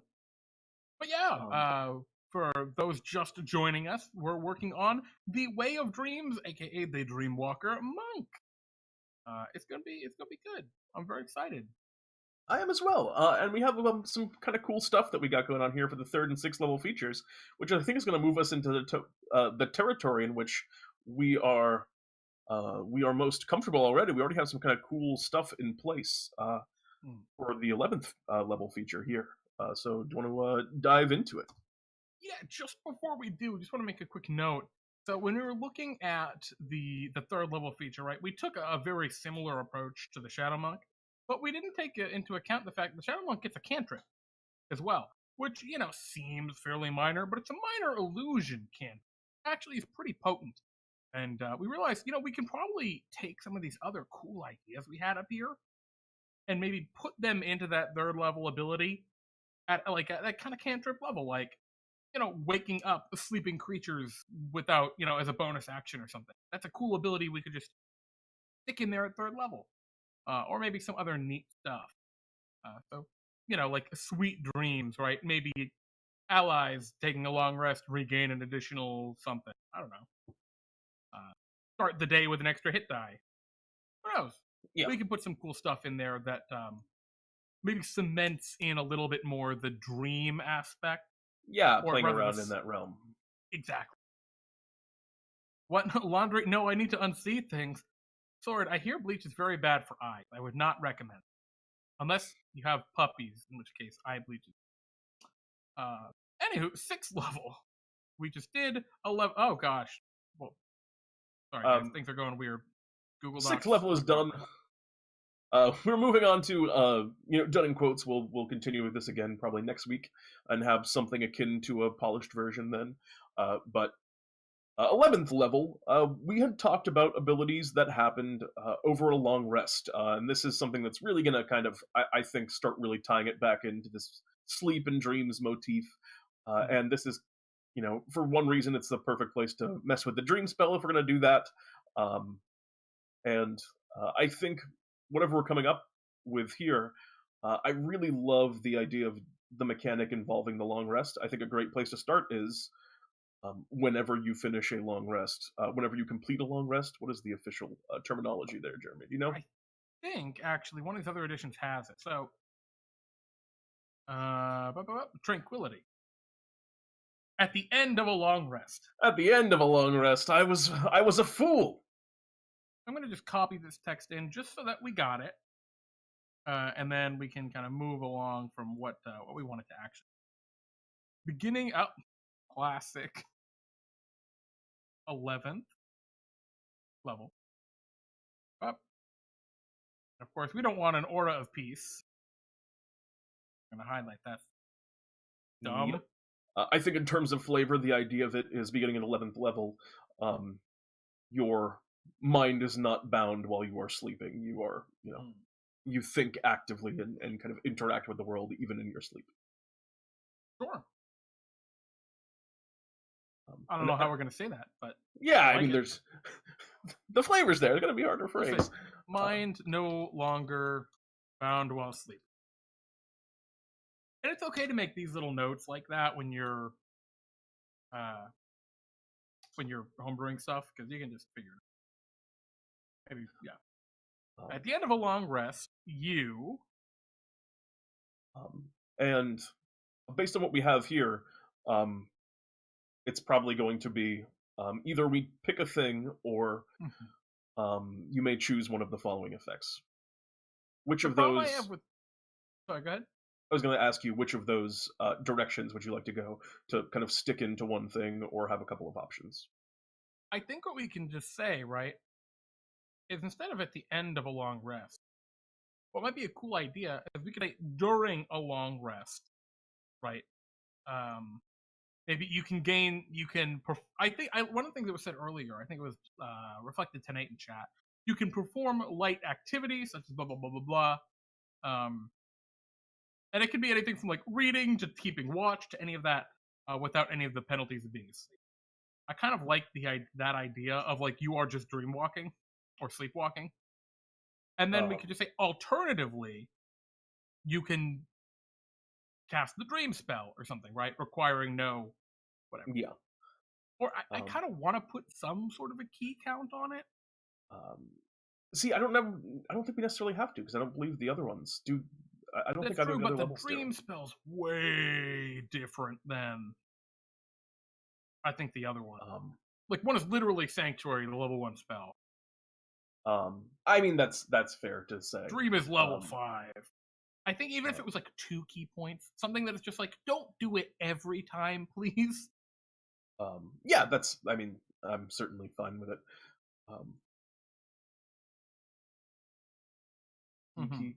Where I just want to reread the dream spell for my own benefit, so I know exactly what we're getting into when we say cast the dream spell. I mean, I have a good rough idea, but let me find that. Yeah, why don't I just go ahead and read it for everyone, so we know what we're dealing with here. We'll let Pete read it, so I don't have to find it. This spell shapes a creature's dreams. Choose a creature known to you as the target of this spell. The target must be on the same plane of existence as you. Creatures that don't sleep, such as elves, can't be contacted by this spell. You or a willing creature you touch enters a trance state, acting as a messenger. While in the trance, the messenger is aware of his or her surroundings but can't take actions or move. If the target is asleep, the messenger appears in the target's dreams and can converse with the target as long as it remains asleep, through the duration of the spell. The messenger can also shape the environment of the dream, creating landscapes, objects, and other images. The messenger can emerge from the trance at any time, ending the effect of the spell early. The target recalls the dream perfectly upon waking.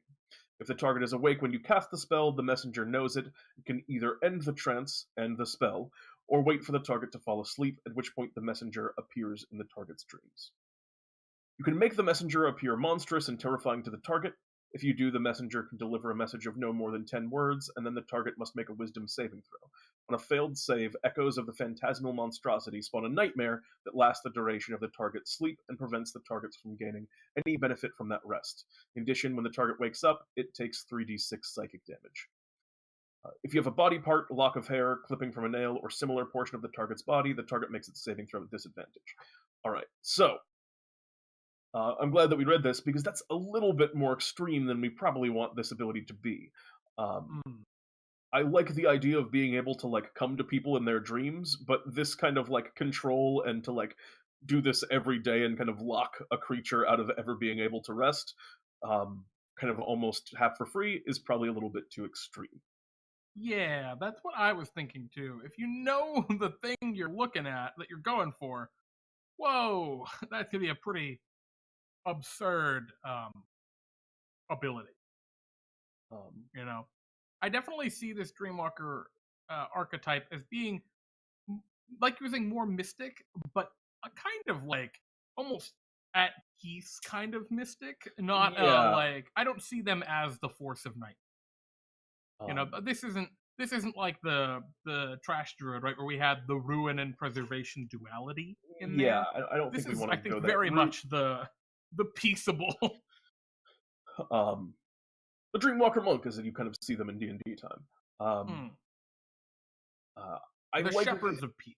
I really like the idea of like communicating with people in their dreams. Maybe there's a better method by which we can do that. Maybe something more like something. I said that with a bit of a lisp.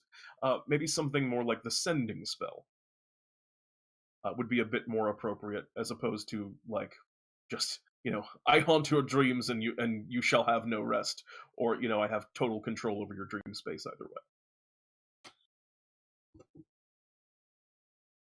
way. Because I think the ability to kind of like communicate and commune with individuals through dreams is the flavor that we wanted out of this. Yes.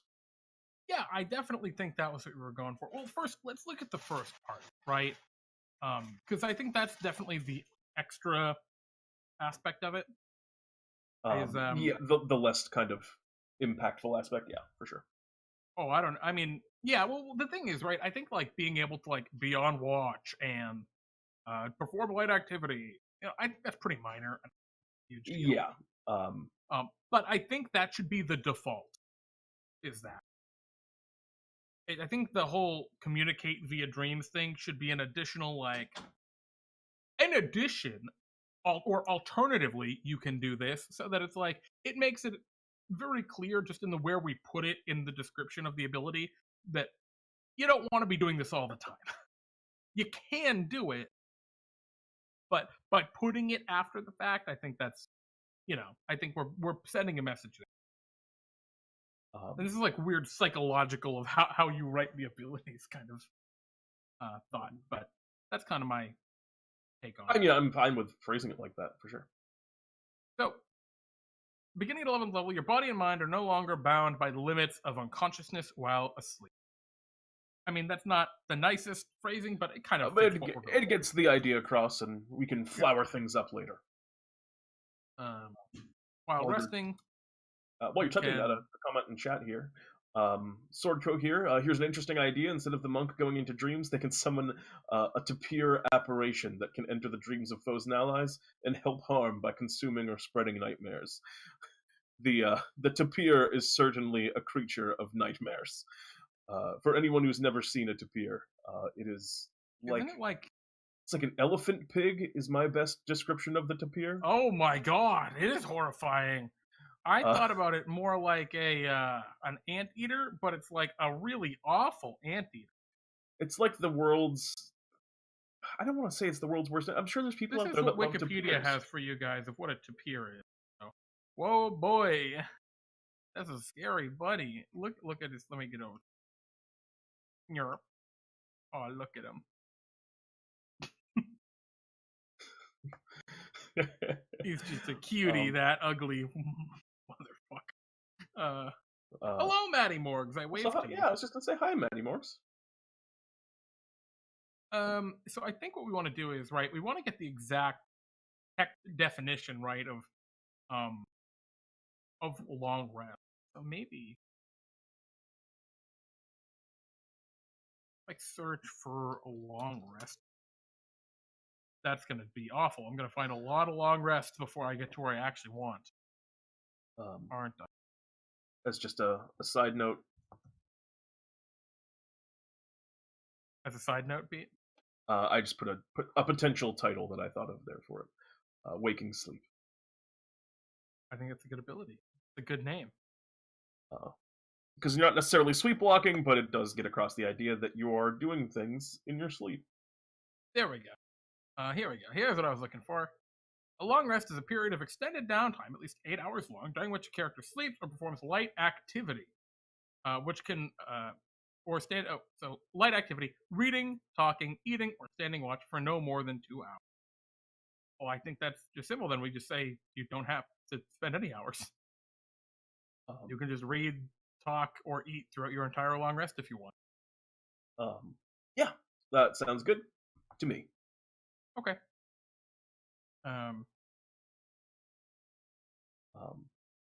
So yeah, we can just say while resting, or while say performing a long rest. Is that the term? Yep, it's performs light activity. Well, performing light activity.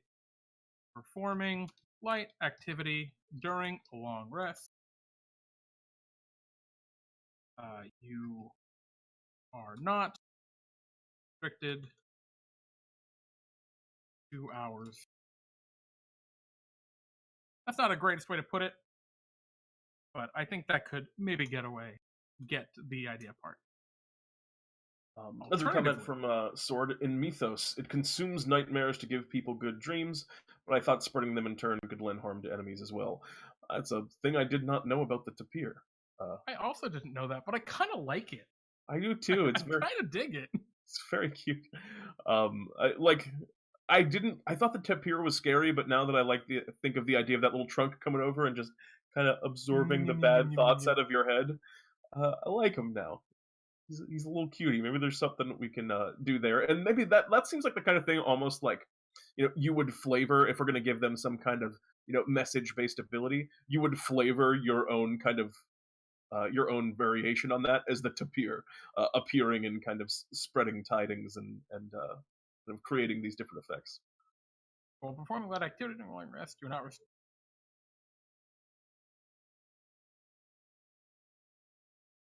To gain benefits. Cool. And maybe that's what we do. Maybe we say alternatively, because one of the ideas we had before, right, was sweet dreams for allies. Cool, and we had on there as an idea, protect this ambush and sleep. But maybe it does nice stuff, right? Dream Monk Beastmaster multiclass for the win. Oh, reflected 10-8. My boy. The Tapir Beast Companion, yeah, absolutely. Excellent. So you're saying I'm sorry, I'm not sure what you're getting at with this. I was saying both of the other two monks at 11th level have very selfish. I can turn invisible. Okay. Or I have the benefits of Sanctuary, so my allies get hit instead of me. That's like what those two abilities do for the Shadow and Open Hand monk respectively. Yeah. I was thinking for this one, we have very minor passive baseline. Maybe the Sweet Dreams feature is just something it can do for allies, right? Allies that complete a short rest within blah, blah, blah, gain 1d6 of temporary hit points. Like, it's a very minor thing. But I think that could be neat. Yeah. Something akin to a Song of Rest. You can curate the dreams of friendly creatures within 30 feet. We'll say 60. I don't want there to be any, like, dumb, but technically you're in different rooms of the tavern, so... Well, yeah, I don't want any of that. 60 feet's a long distance.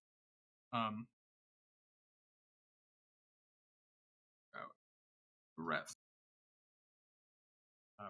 Pruning Nightmares. From there. She says, you're ruining the core mechanics of monks, which is to be greedy. I'm sorry.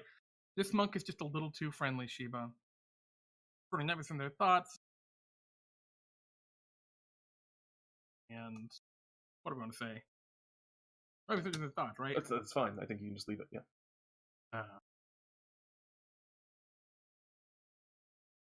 How do we say these creatures gain a d6 of temporary hit points at the end of the rest? At the end of the rest. I think we can just say that, and then kind of figure out. These creatures, yeah. 1d6. Sword says monks are generally pretty self-centered ability-wise. Yeah, for sure. A lot of heavy combat-centric moves. I got another question. Is 1d6 temporary hit points the same or comparable to Sanctuary at 11th level? Sanctuary. Oh God, no! Blocks an attack. I assumed that this was going to. I thought we were going to give them something else in terms of like. Well, yeah, but I want each of these to be kind of comparable to some degree. Because imagine a 4-person party. That's 4d6 temp hit points. So that's an average of what? 14 hit points. Also, I mean, it presupposes that at 11th level, I feel like there's a lot of situations where there's going to be using temporary hit points in larger, more meaningful ways where they'll be negated, because just that's the nature of the temporary hit point mechanic. I thought I was getting the impression. Okay, yeah. Well, I was thinking we could do more than one, right? We could have this and the dream thing as a third option. Okay. What I'm saying, as its own thing here, is 1d6 too little. Yeah, I'd say it's definitely too little. I think we could. We don't want to overshadow. Well, I don't think it overshadows the bard because it's temporary hit points, so they're better. Well, it's different, right? Yeah, it's just a different thing. And I think Song of Rest. Oh wow, I don't know. I don't know if we want to start messing around with a lot of D6, but I think a D12 might be a reasonable place to start. What I'm scrolling up here in the player's handbook. I'm looking for martial arts. A D8 at that level, and it scales to a D10 at 17. Psychopath is throwing out, while they have these temporary hit points, they're resistant to all damage except psychic damage. That might be a little heavy. That's very heavy. But the idea of, while they have these temporary hit points, there's something else associated with it, I think is a mechanic that might have some merit. Yeah, maybe they have advantage on a wisdom saving throw. That's just cool. I mean, that's really good still. Yeah, it's still very good. I don't want to say, like, I 10 also hit points equal to your level. Oh my god, reflect 10-8. That's monstrous. Yeah, that would be a lot. That would be a lot. I mean, we could do stick it at D8s and be happy with it there for now. Yeah, we'll come back at that, because we want to move on, and before the end of the show tonight, also start taking a little bit of this 17th level feature. But I want to put a note here, because I definitely want to take stock of that. Take stock of that mechanic.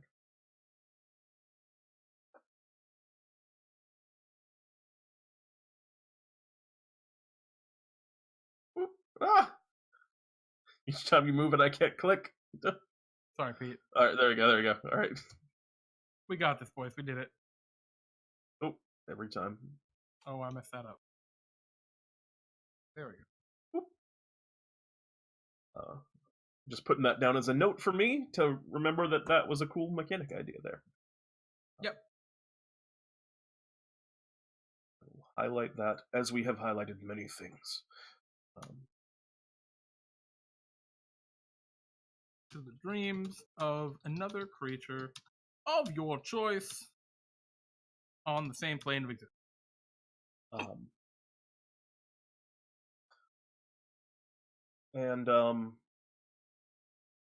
think I think the sending spell is the pick. Yeah, and that characters. And we specify in the rules text, because sending specifically can go to other planes. Mm-hmm.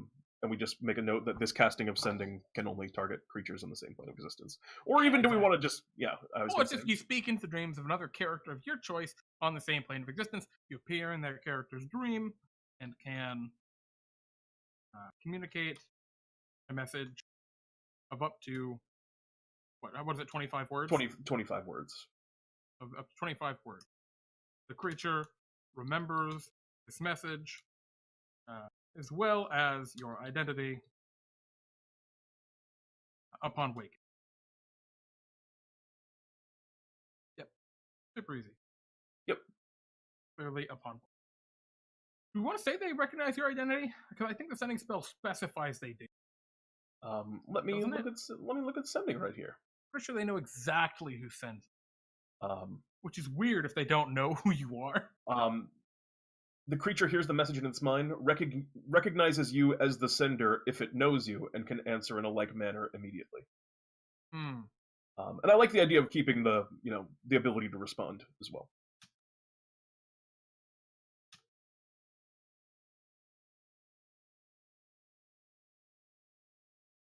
Okay. Psychopath says resistance against one attack isn't that strong, and sort of curious is my thoughts exactly. And there probably wouldn't be too many instances where you rest more than once in an adventure. No, we can take note of it. Maybe there's something kind of worth putting in there. I think the issue would be less that it's resistance against one attack, but that's for everyone, and like the comparable monk features at that level are very, these are generally the kind of the weakest features that the monks get, and that is significant, for big reductions like that. But we can definitely take a look at it. I'll make sure I make that note.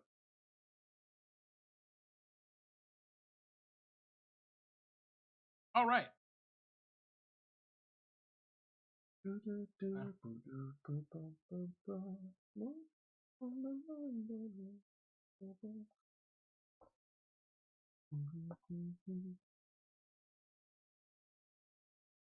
All right, cool. So, you can speak into the dreams of another creature of your choice in the same plane of existence. You appear in that character's dreams. Character, creature, mind your dungeon master. In that creature's dreams, and can communicate a message of up to 25 words. Recognizing you as a sender if they're familiar with you. Oh boy. You appear in that creature's dreams.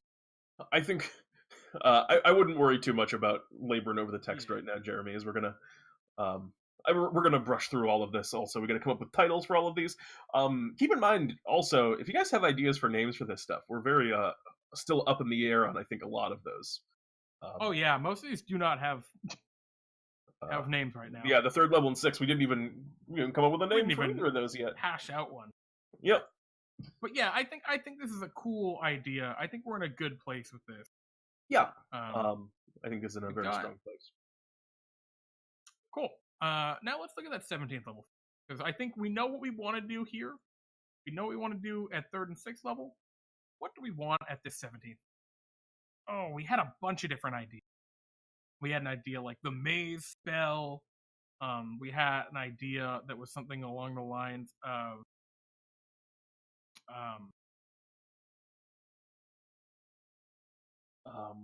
knocking people to sleep. Knocking people to sleep. Kind of thing. One thing I am worried about, regardless of what we go with, is I don't think we want to. I think we want to be careful not to step on that Fey Warlock flavor too much. Oh yeah, a good point. Because that's definitely very much what they have with the Dark Delirium. Yeah, I think we're very much on the borderline. Right? Yep, you crushed it. I think we're very much on the borderline of Dark Delirium. Yeah, we're very, very close. So we need to just keep in mind that we don't want to do that and to distinguish ourselves from that in some way. Mm-hmm. I think the Maze spell might be a step too far. Maze is a really effective ability. It's an 8th level spell. Dude, so powerful. Yeah. To the point where, like, Quivering Palm is great, but Quivering Palm is worse than Maze. Knocking on wood. I think it's worse than Maze. It just depends on the situation, I would say, but most big monsters have a legendary resistance. There's 3 or 5. Mostly 3. That, like, the Quivering Palm's not gonna just kill him outright. Maze is your maze does kill a Tarask in one hit, but oh yeah, it did.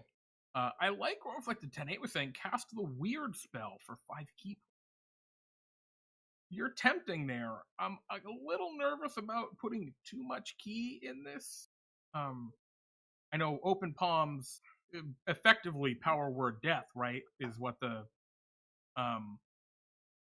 Quivering Palm is 3 key, right?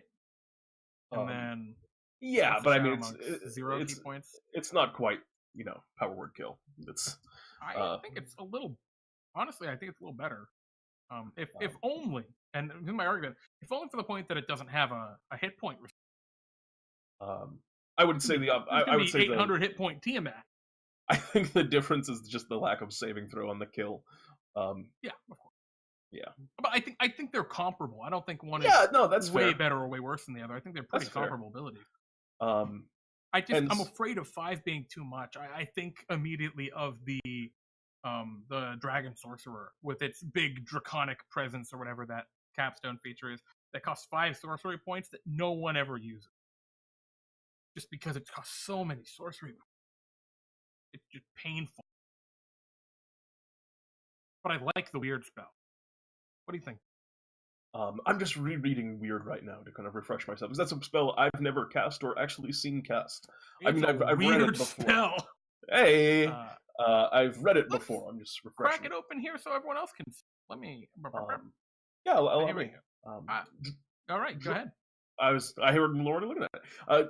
Drawing on the deepest fears of a group of creatures, you create illusory creatures in their minds, visible only to them. Each creature in a 30-foot radius sphere centered on a point of your choice within range must make a wisdom saving throw. On a failed save, a creature becomes frightened for the duration. The illusion calls on the creature's deepest fears, manifesting its worst nightmares as an implacable threat. implacable, did I say that right? At the end of turn, Implacable. each of the frightened creature's turns, it must succeed on a wisdom saving throw or take 4d10 psychic damage. On a successful save, the spell ends for that creature. This is very much like the Phantasmal Force spell. It's a very, very similar thing. It's a very underutilized level 9 spell. Like, you've never even seen it cast. Which, I played a lot of D&D, and I don't know if I've seen someone cast it. So I think giving this to this monk could be really neat. That's like the biggest allure to me is this is a very rarely used ability. I can tell you're not as sold as I am. No, I like the effect and I like the weird, and I think that we're in kind of like the domain. I am worried about a couple of things. One, if we're chomping a little bit too much on the flavor of the Dark Delirium, because I think Weird and Dark Delirium are very kind of, mechanically different, but flavor-wise similar features. And two, do we want to do like the AoE feels a little funky for the monk to me to a degree. I think taking some of the ideas of the weird spell and making our own kind of take on it to a degree would be the direction I would want to go if we're going to do it. If we want to do it. I did say when we first started here, if we don't get to punch a creature to sleep, then we're doing something wrong, and we're getting close to not punching a creature to sleep, so that's why I'm a little concerned. We're getting close to that point. We do want to punch creatures to sleep. That's for certain. And we can also allow an effect like a weird that involves punching a creature to sleep. When you punch the creature to sleep, they become under the effects of the weird spell and just start taking psychic damage in their sleep. That's fucked up. Yep, it is. Jeez. All right, so that's what this does? Oh my god! That's actually an idea. I'm feeling it now. That's actually an idea. That's like a slow burn, like kind of a slow burn Quivering Palm, where once they're asleep, they're just gonna get burned, but someone can wake them up. I am liking this because it can repeat the saving throw, so this isn't just an auto kill on something if you happen to get it. Ooh, I'm liking this. So maybe this effect is when you would hit a creature with one of your monk unarmed strikes, you can spend 3 key points to drop it into a tenuous slumber. Right? Yeah.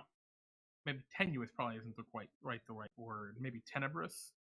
Tenebrous? Ooh, good. It's good. dark. No, yeah, I know. Good word. It's very good.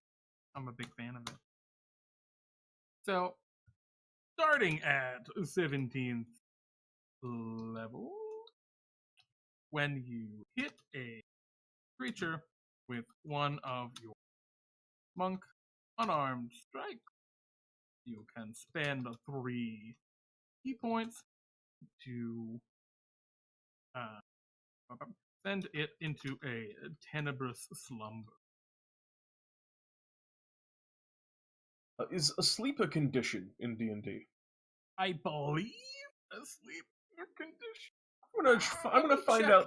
I'm gonna find that out. Great book of rules and references here. I love this website. It's really good. It's got all these different rules and references and conditions. It's croby.github.io for those who are interested. Very good. And it just is a rules. I don't see asleep under the conditions. It's not under the conditions. Is sleep just because it feels like it's a keyword, but I don't know if it actually is. Yeah, let's find out. Can I zoom out here? See what the sleep spell says. That's what I thought too. That's where I was headed. If anyone in chat knows, yeah, please tell us. Yeah, you probably know, but all right. This roll sends creatures into a magical slumber. Roll 5d8. Blah blah blah blah blah. Starting with the creature that has the lowest current hit points, each creature affected by the spell falls unconscious. That's okay. So unconscious. Psychopath. Psychopath was there a second before us. Unconscious. Psychopath. You beat Psychopath. us. Thank you, My hero. Mabundo. Indeed.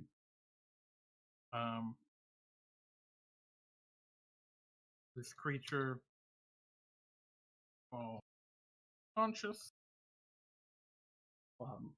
So, and I think actually where we're at sleep spell, let's look at what we got here. Where's the coming awake part of it? They fall prone. They're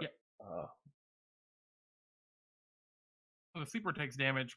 I just want to have that text ready because we're going to need that for this. And Jeremy, this is a thing I never quite realized, but unconscious also invokes the critical hit rule, like a paralyze. Really? Yeah, I'm looking at it right here. No way. Any attack that hits the creature is a critical hit if the attacker is within 5 feet of that creature. I thought that was just paralyzed. I thought so as well. I guess it makes sense. I mean, that's the old coup de grace rule from 4E. And I guess it applies to death saving throws. I'm bad at Dungeons and Dragons.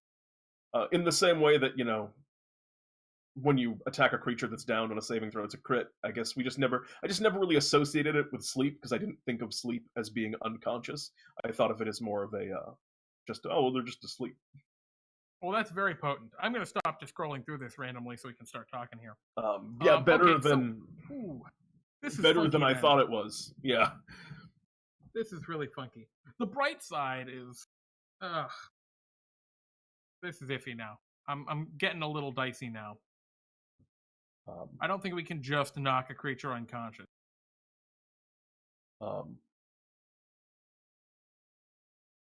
Although, to be fair, Reverberating Strike does also just knock a creature unconscious if it succeeds. But we don't have a save. Quivering Palm.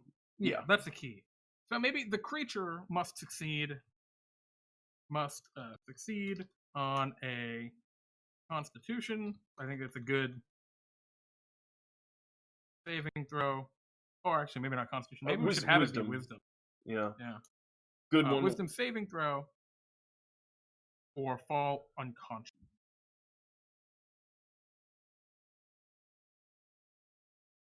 Oh, God.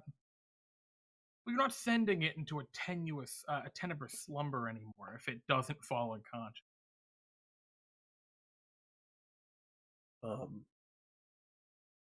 I'm getting. Now we're hitting those like chunky. Like, how are we gonna do this? Yeah. It's interesting that the monk's abilities are just so powerful. Like at this high level, there's just so much to consider. Well, it's just the Quivering Palm. If you look at the we're nowhere near it anymore. Go to the right page. If we go to Opportunist, which is the Shadow Monk's ability, it's not quite as good. Whenever a creature within 5 feet of you is hit by an attack, you can use a reaction to make a melee attack against that creature. Yeah, I mean, it's not Quivering Palm. Yeah, it's not a Quivering Palm, even a little bit. So I think that's something to like. And we don't. Power word sleep. Power word sleep.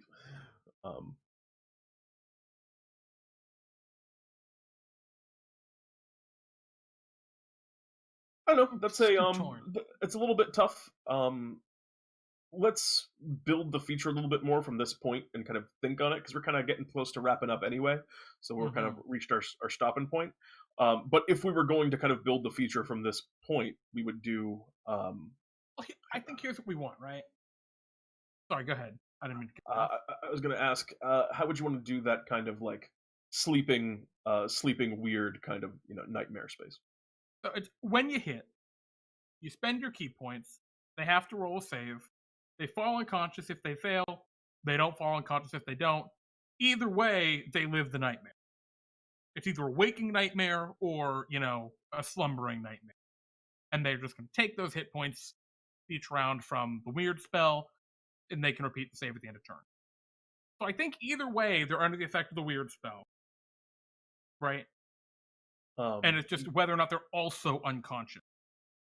I think that would play off very similarly to how we have to the Open Palm's Quivering Palm, where it's like, if they're unconscious, all right, the weird spell might not matter too much, especially since they're taking that damage.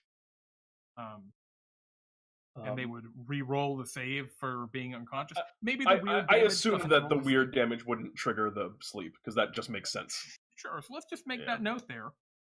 Weird damage doesn't wake up sleep. And then we just say, on hit, roll save. On fail, sleep. On success, awake. Either way, weird spell. Either way, waking weird nightmare. Either way, weird spell. Yeah, other way it's a weird spell. I like that still. I kind of almost like the living nightmare, and maybe we can, make a note to steal some text from Fantasma Force. Right? Yeah. It just I don't even think we need to, because the weird spell already does that. So I think that's fine. And it's it just target. We'll look at the weird and figure out like what we kind of want to use, and if we want to just like say the weird spell, or if there's stuff in there that we want to like pick out and craft our own version of weird. I think in this case it might just be easier to reference it, because I don't think we're changing much from what it does. Yeah, it's nice. The only question is like when we did the sending up here and we wrote out basically what sending did, right? We're changing quite a bit on sending, right? The plane of existence is limiter. It's in a dream. I guess there's a question like, do we want to like also, because then we're gonna have like some weird condition stacking with the frightened and the unconscious and the that's it. That was it. That was the thing I was worried about. Was the weird kind of condition stack. Well, I noticed Psychopath mentioning immune to charmed creatures. Cry, cry. Well, maybe this weird is a charm, right? I don't have weird open anymore. Weird is an illusion. Weird's an illusion. Does it say it's a charm though? It doesn't say something about being illusion. It doesn't specify anything about it being a charm. There we go. And if it is a charm, maybe we make a note that this doesn't affect, that creatures that can be affected by charms can be affected by this, as their nightmares literally come to life. Like, we can figure that. Yeah, and having that kind of weird effect on it makes it so that like if you're hitting an elf who can't sleep, then there's still an effect to it. Exactly. Oh shoot! I didn't even think about that. Lot of I like this a lot. I think we're actually in a very good spot here now, and I think we managed to build in a lot of those ideas we had last time, but in a very cohesive manner here. Yeah, I agree. What do you guys think, chat? Oh, you see, not like the sleep spell. Wait, never mind. All good. Yep, no, we're good, Psychopath. No charm immunity getting past this capstone feature. We're gonna beat up those vampires. Nor I maybe also no frightened immunity, which was another thing I was worried about with the frightened thing. Oh yeah, right. Because that's such a common one. But either way, that's I learned that sleep is a hell of a lot better than I thought. Yeah. Right. Yeah. I already thought it was pretty good. Well, it's good at first and second. Yeah, it's good at the beginning of the game for sure. It then stops becoming quite so good. But yeah, that's I think a great place for us to kind of call it for today. We've done a lot of good work on this one, and I think next week we will have something approaching a final draft to submit for all of your approval, and then maybe 2 weeks away from 2 weeks from now, you mean? Yes, 2 brews away, so maybe 4 weeks away, which is longer than I seem. So now that I think about it, maybe 4 weeks away from this thing being just ready to come out into the land of DnDTime in the game. Yeah, you can dream. You can be. Indeed. Yeah, hype indeed. Well said. So Jeremy, do you have any announcements? Of course, Pete. We always have announcements. This week is a normal episode of Pete and Jeremy's D&D Time. That's right, a normal episode. 3 normal games of 1 to 1.5, maybe 2 hours if we do really badly on our time management adventures featuring you, the viewer. Come on and play. It's going to be great. I'm very excited. That's on Friday, of course, as always here on the D&D Time channel. Wednesday, we're going to be doing D&D Time Talks, so we're going to be talking about... and that's going to be a great talk. I'm really excited to talk about...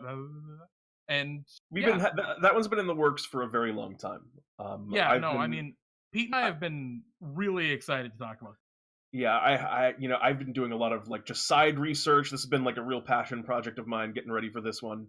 Hundreds of pages of notes. I mean, I don't have quite that many notes, but I really do have a lot to say about. And then, of course, next Sunday is Waterdeep Dragon Heist. That's right.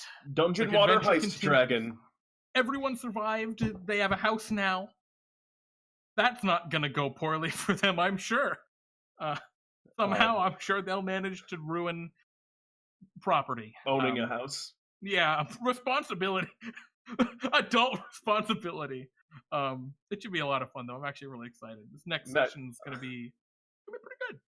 Many more says, remember to sign up for tier battles. There's probably going to normal episode. What am I talking about? There's probably going to be a boss battle.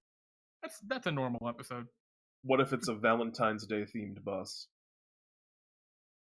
That's all I gotta say. Just the eyebrows there. That's all you get.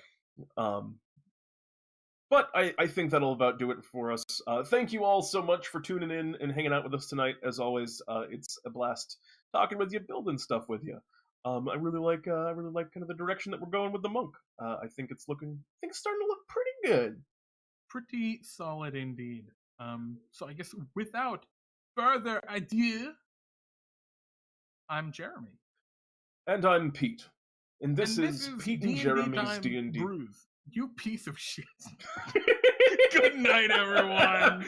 Pete and Jeremy's D and Brews time.